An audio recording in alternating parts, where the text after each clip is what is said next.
अध्यक्ष जी, एक कोई व्यक्ति जो बोलना चाहे बोले। संग्राम जी। माननीय अध्यक्ष जी, हम आपके आभारी हैं कि इतने महत्वपूर्ण विषय पर आप हमें बोलने का अवसर दिए। मानवर हमारी पार्टी के सदस्य इकबाल महमूद साहब बहुत वरिष्ठ सदस्य हैं। उन्होंने जिस तरह से संभल की घटना का जिक्र किया, बहन मोना मिश्रा जी ने बहराइच के दंगों का जिक्र किया। मानवर आज उत्तर प्रदेश को सांप्रदायिकता की आग में झोंकने का प्रयास लगातार किया जा रहा है। मानवर 2024 के लोकसभा के चुनाव में माननीय अखिलेश यादव जी के नेतृत्व में जो पीडीए की एकता बनी थी, मानवर उस एकता से भारतीय जनता पार्टी पूरी तरह से घबराई हुई है। पूरी तरह से लगातार उत्तर प्रदेश के अंदर सामुदायिक उन्माद पैदा किया जा रहा है ताकि जो पिछड़े हैं, दलित हैं, आदिवासी हैं, वनवासी हैं, जो उनके हक को छीनने का काम किया जा रहा है, अगर इस तरह का उन्माद नहीं पैदा किया जाएगा तो उनका ध्यान उससे भटकाया नहीं जा सकता। आज उस एकता से घबरा करके भारतीय जनता पार्टी खुद जगह जगह पर दंगे प्रायोजित कर रही है। मानवर बहराइच की घटना में वहां के खुद भारतीय जनता पार्टी का स्थानीय विधायक जी ने जो रिपोर्ट दर्ज कराई और उस रिपोर्ट में उन्होंने खुद इस बात के लिए कहा कि अगर भारतीय जनता पार्टी के अमुख लोगों ने अगर उत्तेजना न पैदा की होती तो इस तरह से बहराइच का अमन चैन न बिगड़ता। मानव एक ही दिन में संभल में याचिका दायर होती है, बिना दूसरे पक्ष को सुने मानवर फैसला सुना दिया जाता है। कुछ ही घंटे के बाद जिलाधिकारी महोदय अपनी पूरी टीम के साथ जाकर के सर्वे करने पहुंच जाते हैं। हमें उसमें कोई इतराज नहीं है, डीआईजी, आईजी, पुलिस, लेकिन मनोहर उनके पीछे जो लोग चल रहे थे वो नारे लगाते हुए चल रहे, उन्माद पैदा करना चाह रहे थे। मनोहर ये कोई नई बात नहीं है। 1989 में हमारे नेता श्रद्धेय मुलायम सिंह यादव जी के नेतृत्व में जब मंडल आयोग की सिफारिशों को लागू किया जा रहा था, तब भी भारतीय जनता पार्टी ने देश को सांप्रदायिक उन्माद में झोंकने का काम किया था। तब भी हमारे नेता माननीय नेताजी ने कहा था, राष्ट्रीय एकता परिषद की बैठक में कहा था मानवाद कि या तो लोग मिलजुल करके आपस में तय कर लें या सुप्रीम कोर्ट के फैसले को मानने अपने आप हल हो जाएगा विवाद। मानवर यह वो देश है जिस देश की आजादी में हिंदू और मुसलमानों ने मिलजुल करके देश के लिए लड़ने का काम किया था। लाखों लोगों ने अपनी कुर्बानी दिया था।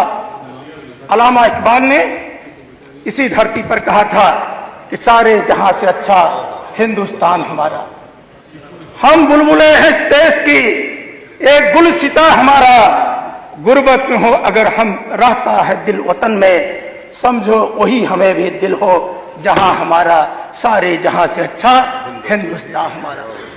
मानवर हमारी पार्टी और हमारे पीडीए के लोगों का मत है कि भारतीय जनता पार्टी की सरकार बाबा साहब के संविधान के अनुसार नहीं चलना चाहती है। आज इस मंडप में जिनकी सबसे ऊपर तस्वीर लगी है, राष्ट्रपिता महात्मा गांधी बापू ने अपने आश्रम में अपनी प्रार्थनाओं में कहते थे कि ईश्वर अल्लाह तेरे नाम, रघुपति राघव राजा राम, ईश्वर अल्लाह तेरे नाम और सबको सम्मत दे भगवान। आज माननीय मुख्यमंत्री जी आपके नारे से बटेंगे तो कटेंगे। अरे आप तो काट ही रहे हैं। 69,000 शिक्षक भर्ती में पिछड़ों के हकों पर जिसमें भारत का संविधान कहा है, आज वहां का नौजवान 18,000 से ज्यादा पिछड़े वर्ग का नौजवान, दलित नौजवान आज वो दर दर की ठोकरें खा रहा है। आपने विश्वविद्यालयों के कुलपतियों में पिछड़े और पीडीए को हक को कहां दिया? आज पुलिस व्यवस्था आपकी बेलगाम हो चुकी है, लगातार उत्पीड़न बढ़ा है। मानवर कहां कहां आप खो देंगे? सुप्रीम कोर्ट ने क्या कहा? आपने जब कांवड़ यात्रा पे कुछ फरमान जारी किया था तब सुप्रीम कोर्ट ने तल्ख टिप्पणी किया था। फिर आपने संभल के अंदर जब हिंसा पराजित हुई, सुप्रीम कोर्ट ने सर्वे पर रोक लगाया और सर्वे पर रोक लगाते हुए सुप्रीम कोर्ट ने कहा था कि आप नहीं कर सकते हैं।